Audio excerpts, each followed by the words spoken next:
una sesión extraordinaria. Continuamos con la agenda. Pasamos al espacio presentado por Transportadora de Gas del Perú, TGP, donde profundizaremos sobre la conservación de ecosistemas naturales y el uso de inteligencia artificial.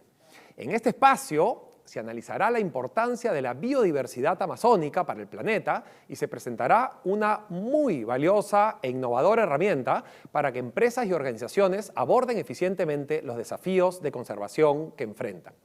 Moderando la discusión nos acompañará Tania Silva, gerenta de Sostenibilidad y Comunicación Corporativa de Transportadora de Gas del Perú, TGP, y como invitados contaremos con la valiosa participación de Thomas Lovejoy, presidente del Centro de Biodiversidad del Amazonas y miembro principal de la Fundación de las Naciones Unidas. También estará Alma Cárdenas, directora global de AI for Earth de Microsoft. Esta sesión se realizará en inglés.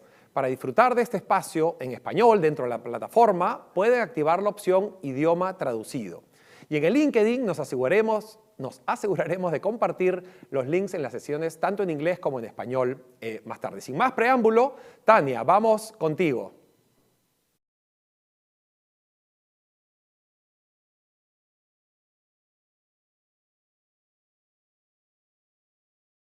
Buenos días a todos. A nombre de Transportadora de Gas del Perú, TGP, me complace presentar esta mañana, en el día dedicado al planeta, a dos profesionales increíbles, apasionados de la investigación y la conservación de los ecosistemas y la biodiversidad, quienes además han tenido experiencias muy interesantes en nuestra selva amazónica, que es un hotspot de la biodiversidad. Ellos son Thomas Lovejoy, conocido también en el mundo científico como el padrino de la biodiversidad, y por ser quien acuñó el término diversidad biológica. Thomas es profesor universitario en el Departamento de Ciencias y Políticas Ambientales de la Universidad George Mason en Virginia y miembro principal de la Fundación de las Naciones Unidas con sede en Washington. Cuenta con una licenciatura en Ciencias y un doctorado en Biología de la Universidad de Yale y ha sido galardonado con numerosos premios a su trayectoria y aportes por el cuidado de la biodiversidad. Nos acompañará también esta mañana Alma Cárdenas. Alma es miembro fundador y gerente senior de la Iniciativa de Inteligencia Artificial para la Tierra de Microsoft. Este programa se centra en la construcción de una computadora planetaria para proporcionar datos geoespaciales abiertos a escala planetaria y herramientas analíticas para mejorar la forma en que monitoreamos, modelamos y administramos los sistemas naturales de la Tierra. Esta sesión será en inglés, con traducción simultánea. Pueden hacernos llegar sus preguntas en español a través de la plataforma de Perú Sostenible. Hello, Thomas. Good morning from Peru. It's a real pleasure to have you with us. We are ready to listen to your presentation now. Great. Well, thank you very much. So I've always been fascinated by biological diversity. I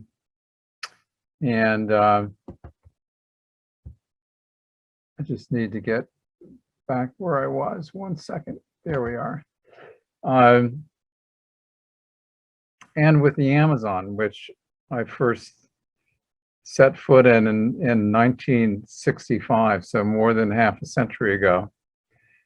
And when I got to the Smithsonian, one of the first people I met was Francisco Dahlmeier, who shares that passion and that interest. But I had little capacity at that point to anticipate that some years later, in the 1990s, a high official from Shell Oil would come to see me at the Smithsonian headquarters about Shell's interests in drilling for oil and gas in the Camisea region of Peru. And they turned out to really be listening in the conversation, try and figure out how you might be actually able to do this without having a huge impact. And there I had Francisco and Smithsonian colleagues already at work in Manu, which incidentally I had visited in 1975. And they seemed so willing to listen to how one might be able to do it in a special, new, sustainable way. We decided to work together, myself, Francisco, and Shell Oil. It wasn't necessarily easy to get the blessing within the Smithsonian. That they probably thought I had lost my mind of working with an oil company in the rainforest. But in due time, we got the blessing. And then the adventure and the example, which is Camisea, we're now on slide 2, began to develop. And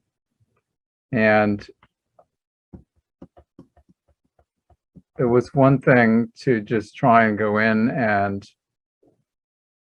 try and make as little disturbance as possible. It was another thing to simultaneously to try and understand the biological diversity in the region where they were working. And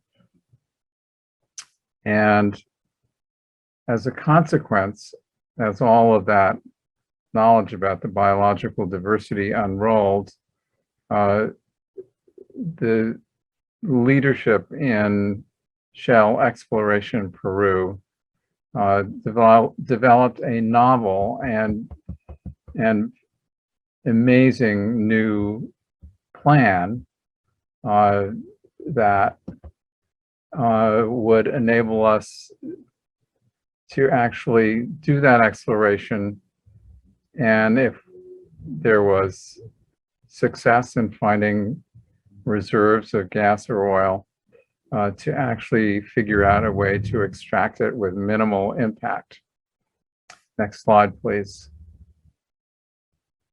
So this is Francisco and his team exploring the biodiversity of the Camisea region. It was a major effort. It was very helpful to Peru in developing its own sense of the biological resources in that part of their country. But then came the challenge of, let's call it beyond biology. So how might one actually go about doing this exploration and doing it in a way which would have unprecedented minimal impact? And that's where the concept of the offshore inland model was developed, essentially operating in the Peruvian Amazon as if it was some offshore oil drilling and extraction exercise, where basically everything had to be brought to the drilling site by boat or by air, and then returned, leaving in the end no marks behind. And this is what was actually done in the Camisea. I got the fascinating opportunity to go visit it firsthand, and basically we visited the wellheads by helicopter. There was no other way to get to where they were doing this exploration. And you had to have a list of shots that was almost as long as the arm that they were injecting all the vaccinations into. And there are other very strict rules about how the oil camp, gas camp exploration people were actually allowed to behave. And in the end, that's how they were able to identify the gas deposits. And I remember going back some years later and flying over the region. Let's go to slide number 4. And seeing those same wellheads, now just little pinpricks in the jungle, connected by buried pipelines, reforested on top of the pipelines. So this was just little pinpricks in the jungle, was all the impact in the end of that exploration. And the removal of the resources was by a buried pipeline, properly reforested above, with lots of sensors in the pipeline. So if a problem arose, it would be possible to go down by helicopter and find out exactly what the problem was and to fix it. No need to build a whole bunch of roads. No roads, in fact, at all. And then there was the challenge of the gas plant at Malvinas. This was the first major gas plant on the Pacific coast of South America. And to get the gas from Camisea in the lowlands of the Amazon and up over the Andes and finally to the coast and down to the gas plant was a major construction plot in itself. But it was also done in an extraordinary way in which the biology along the way was paid deep attention to. The procedures of essentially burying the pipeline was done so carefully that sometimes the agriculture in the region was better after the pipeline was put in. And a great deal of attention was paid to the socioeconomic conditions of the communities immediately adjacent to the pipeline. So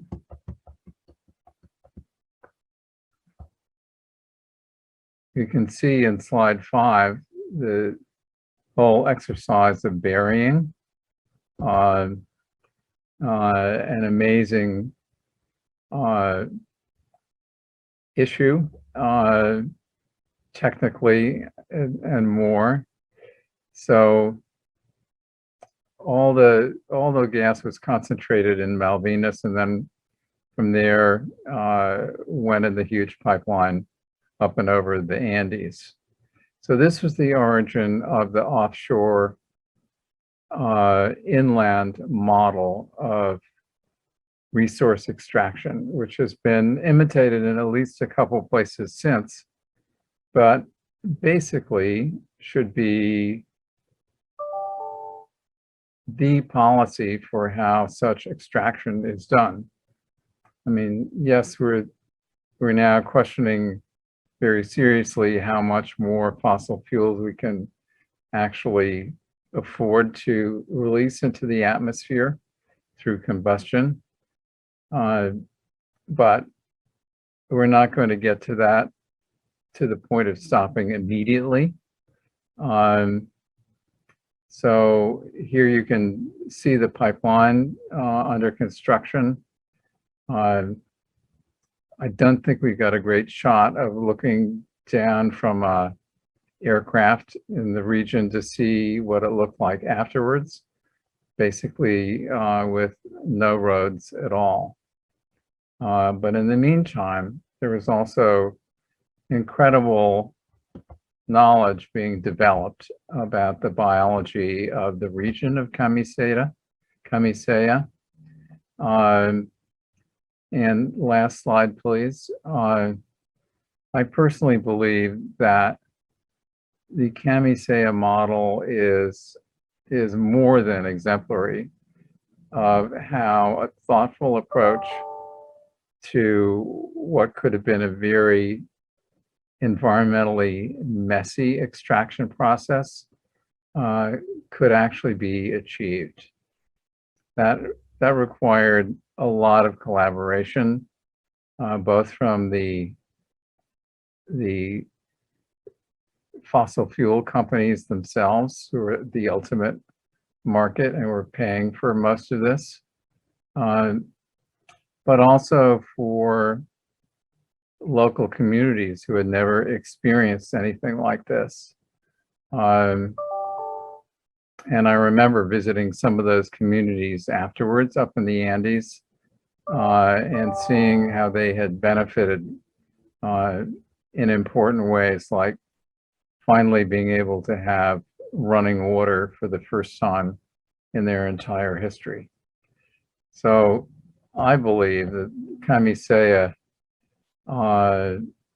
is the model that all countries should be actually following this kind of approach. It's the kind of approach that one would really expect in a Perú sostenible.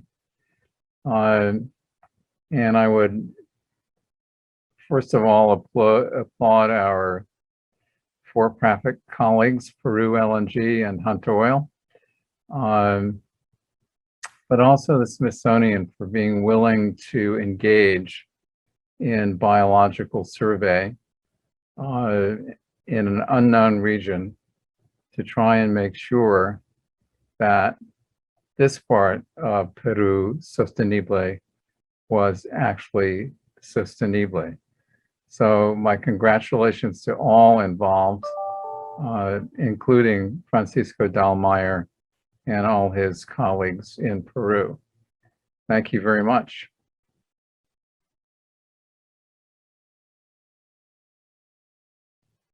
Very much for your inspiring presentation, Tom. I will go back to you with some questions. Sure. Good morning, Alma. I'm sure that your presentation will help us discover the possibilities that you offer to protect sensible ecosystems. Welcome, Alma. Unmute myself first.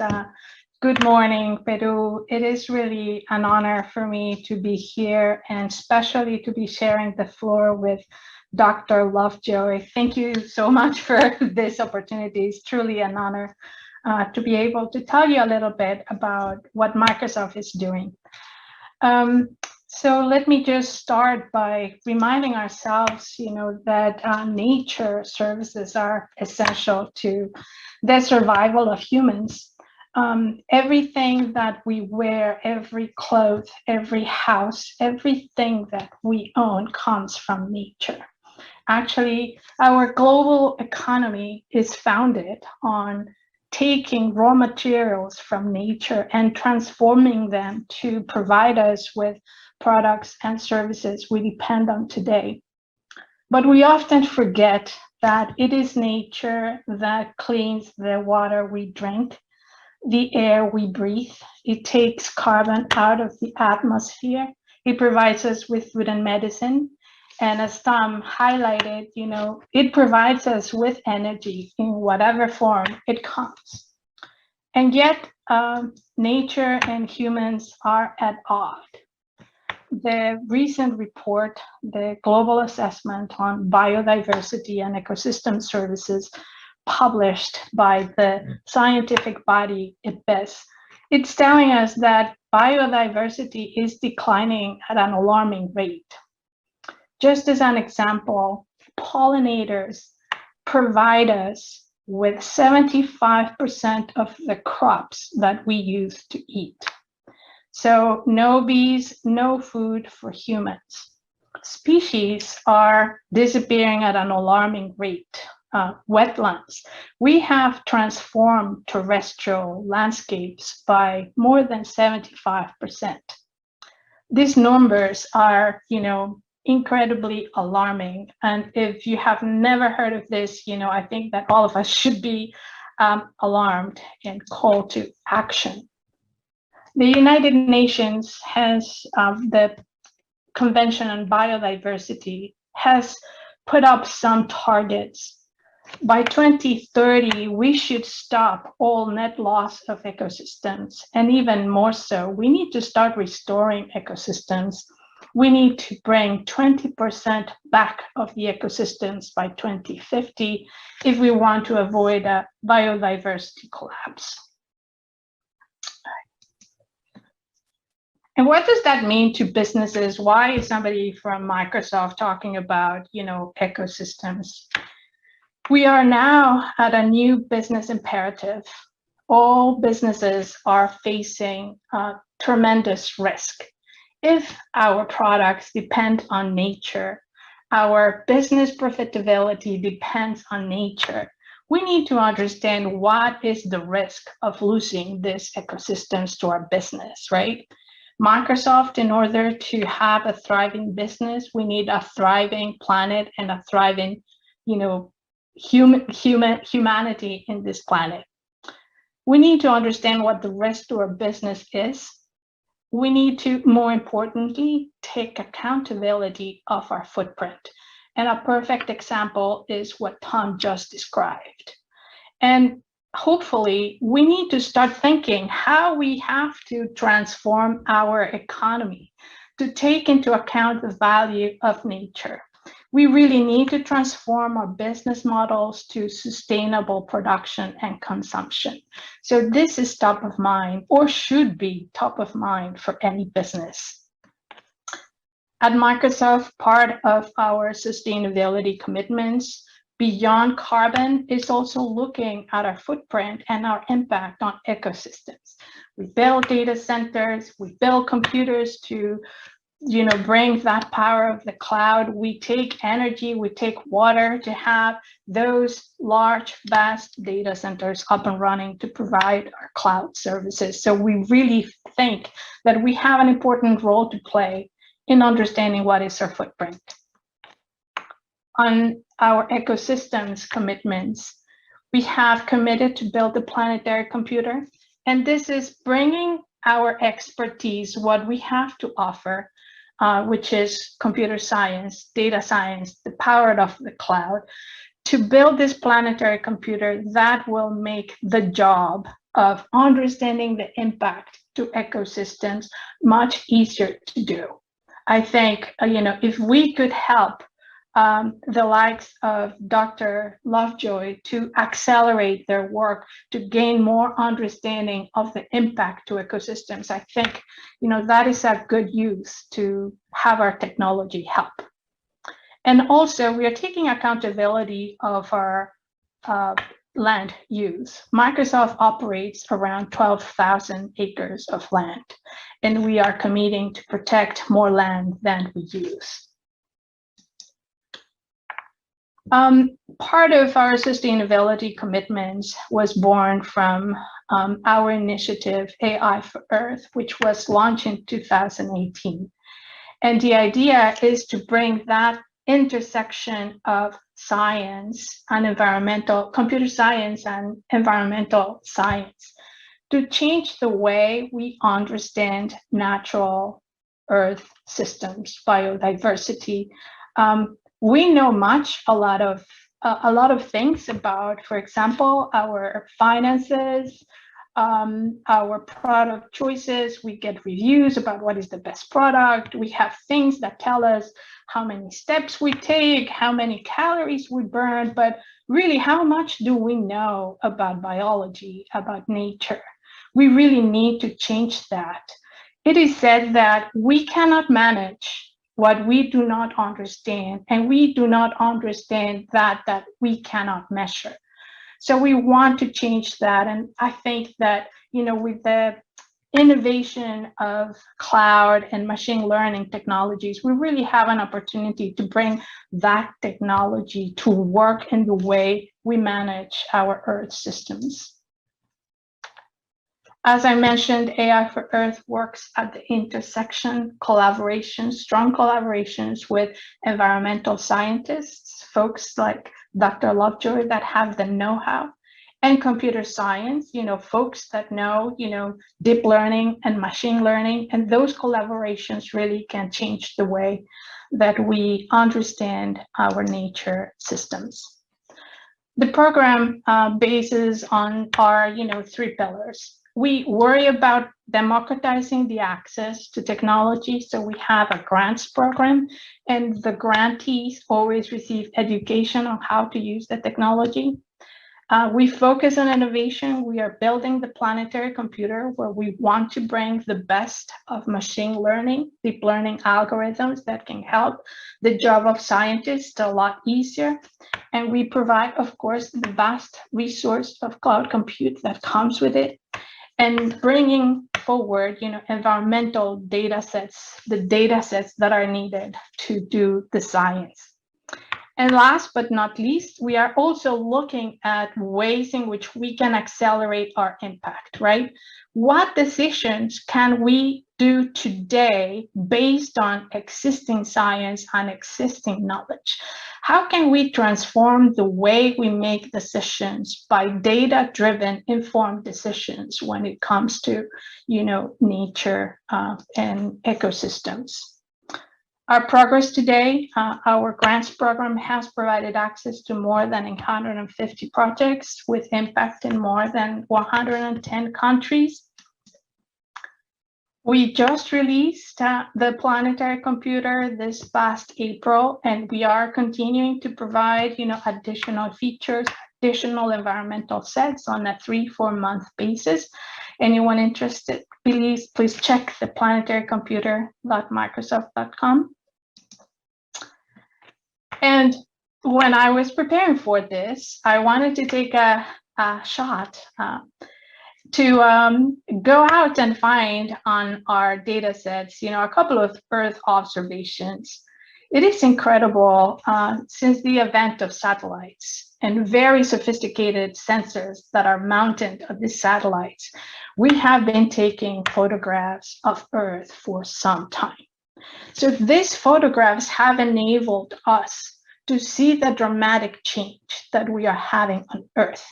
It's opening the door for our understanding that, yeah, humans have a role. We are transforming Earth and we need to do something about it.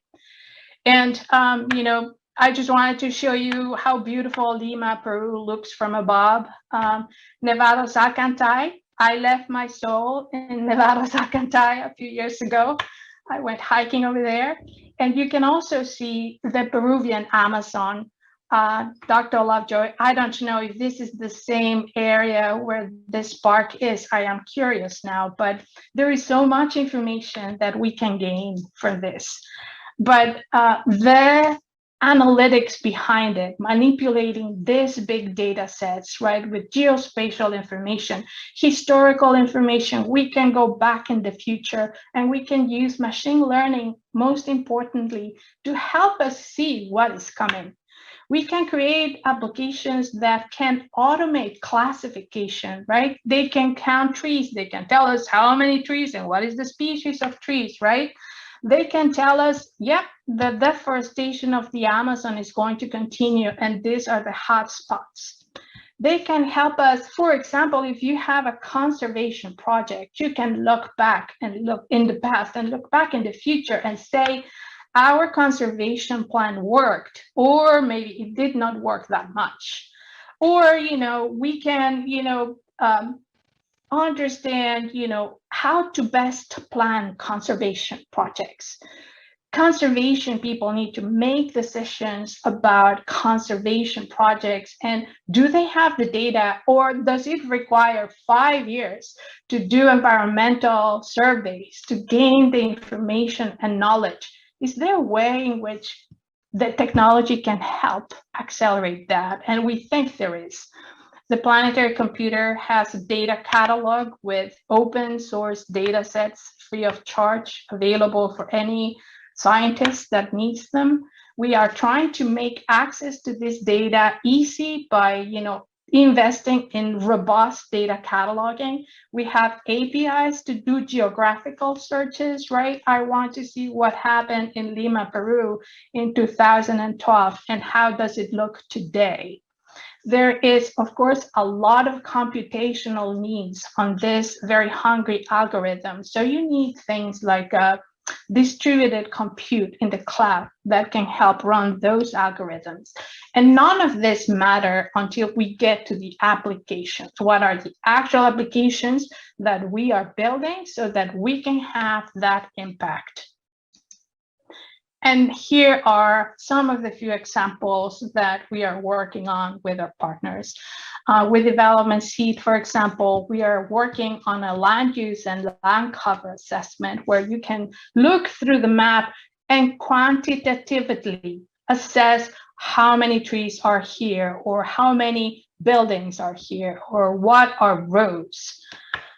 We have conservation science partners that have done a lot of studies about human modification and the evolution of it. In this map, you can see the bright orange areas where modification is the highest. And environmental surveys, how can we accelerate that? We have camera traps installed in conservation areas that are taking photographs, 24 hours a day. The number of photographs that scientists need to sift through to find out what is in those photographs is incredible. We don't want to waste researcher time on sifting through cameras. We can automate that. The photographs can be, ingested by an algorithm in artificial intelligence that classifies them, detects objects, and even, says, hey, this is a moose. So that first step, it's automated so scientists can spend more time in the science. Water. There's going to be areas that are going to be flooded, and there's going to be areas that there's going to be drought. There's not enough water in some places, and there will be much water in other places. So we need to be able to forecast that. An incredible application that was actually just released last week that I am so excited to be able to share with you today is this Amazon deforestation prediction application. This was done in partnership with the customer Vale and the NGO Amazon. Amazon has the experience and know-how. And the previous image that I showed you before on the border, it is now here shown in this Amazon deforestation. So you can see the brown swaths are private lands, and the yellows are indigenous lands, and the pinks are emerging deforestation risk zones. We think that governments and entities can use this to address the deforestation of this important biome. We partner with academic institutions, with signature projects with our customers like Amazon to try to accelerate the impact. iNaturalist, please download this application, inaturalist.org on your phone. Take photos of animals and the algorithm behind classifies plants and animals with the species. More importantly, this database is a global database of biodiversity used by researchers. So that is something all of us can use. And for Peru, perhaps I just wanted to mention OceanMind, who is tracking vessels and patterns of movement at seas to be able to detect illegal fishing. Finally, we're trying to scale ecological insights with technology. It is going to take strong collaboration. We want to have contributors and consumers and form this vibrating ecosystem that is looking at how we can protect our ecosystems. This is a big challenge ahead of us. We need all hands on deck. I think that we need to work towards sustainable business models and do everything we got from civil entities, government, private sector. With a big challenge comes a big opportunity. We truly believe that there's an opportunity to reshape our economy. There will be new markets that are formed that I think for those that are ahead of the game, they will be able to stay in this vibrant market. But it will be challenging and it will require the work of all of us. Muchísimas gracias. Thanks, Alma, for showing us all the possibilities that AI brings. Now, I want to share with you and Tom some questions for the audience. I have a first question to Thomas. Now we're facing major global environmental challenges, such as climate change and global warming. And locally, we face challenges such as deforestation and the increase of endangered species. Why is it important for a developing country like Peru to address these natural conservation issues? And how do you think this is important for Peruvian citizens, the region, and the world? So I think we tend to generally, wherever we live in the world, undervalue natural living resources. Nobody ever looks at it as the gigantic living library that it is, with each line of evolution being a line of something like 3.7 billion years, in which the organisms in that line have been experimenting on a daily basis with new solutions for biological challenges in its existence. And sometimes by accident, more often than not, somebody figures out something interesting is going on. Like the British medical scientist Edward Jenner, a couple hundred years ago,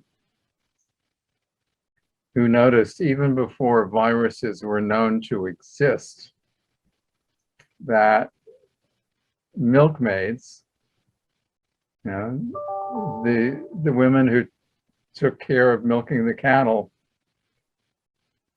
did not get smallpox. They got cowpox. And he did a very gutsy experiment, which showed that if you expose somebody to cowpox and then expose them to smallpox, they did not get sick with smallpox. So that is the whole origin of the concept of vaccination, which literally billions of people have benefited over the years, whether it be at the moment for COVID or any of the other things that we take vaccinations for. So a lot of that history is not known to most people.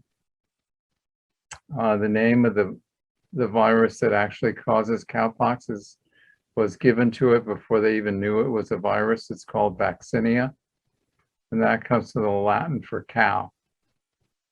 So vaccinia, cow, vaccination, that's just from one observation of biology and nature.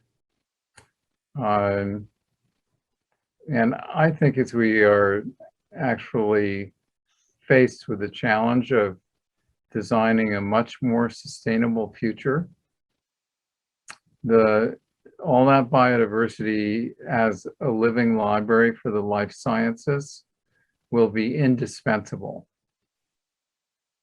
And why the kinds of things we were hearing that Microsoft has engaged in is so important.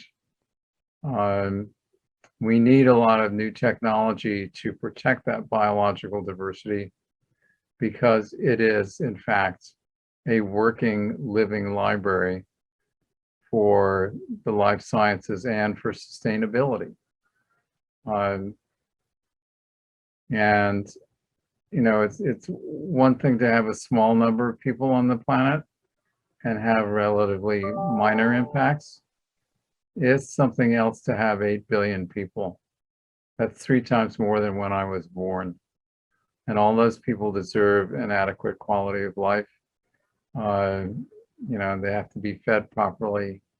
We have to do all of that and protect the biological riches of our planet. So that's a big challenge, but I don't believe it's impossible at all.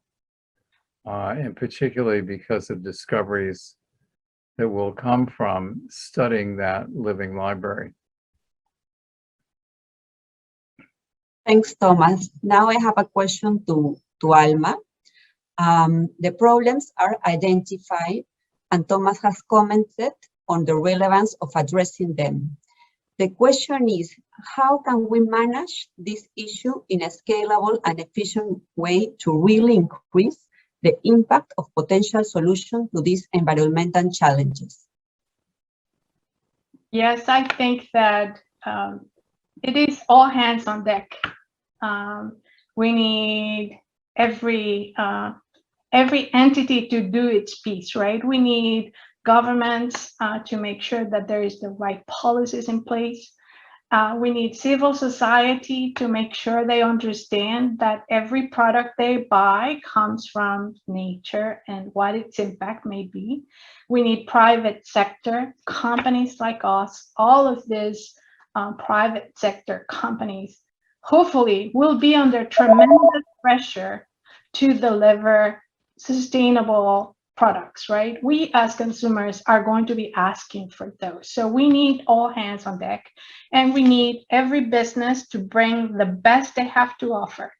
Like Microsoft has, our best to offer is technology. How can I put technology to work for a sustainable production and consumption future? And if every business could do that, if every government, civil entities can do that, working together with strong collaboration, I think we can accelerate the impact. Thanks, Alma. Thomas, from your perspective, can the private sector contribute to ecosystem conservation? Why is this relevant? So when you stop and look at the numbers, you know, 70% of the economic activity that occurs on this planet is private sector. If they're not engaged in finding solutions, then we can't succeed in the end. And as Alma well knows, and the examples from Microsoft clearly demonstrate, this is not charity. This is actually designing a better future for humans and all other forms of life. We're in this together, and so it's not a question of how can I, as a CEO, not promote bad things. It's a question, how can we promote really progressive approaches to economic development that protects our natural resources and the glories of the biological diversity of this planet? Thanks, Thomas. Now I have a question to Alma. From AI for Earth experience, could you share some examples of how private organizations are using AI to increase their impact in the solution related to biodiversity, deforestation, and sustainable water use? Is there any experience in Peru? There is. I could be speaking to you for hours. I am very passionate and speaking about all of these examples, so I will try to be brief. There is one perhaps simple, but one good project, right? That says, well, we have the technology to do this. We partner with the government of Egypt. Egypt, they need to decide how to allocate water. Should water be diverted for agriculture, or should water be diverted for citizens to use and drink? So those are very tough decisions, right? So we help them provide a solution that using, imagery can detect agricultural boundaries, for example. Now we can estimate, depending on the type of crop being grown, exactly how much water is needed for agriculture.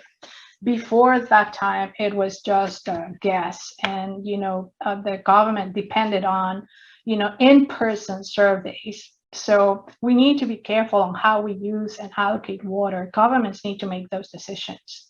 We are also working with conservation areas in Africa, for example, to leverage these imageries to, for example, trace the movements of rhinos, right? Know where they are, where they go, of course, with the aim of preventing poaching.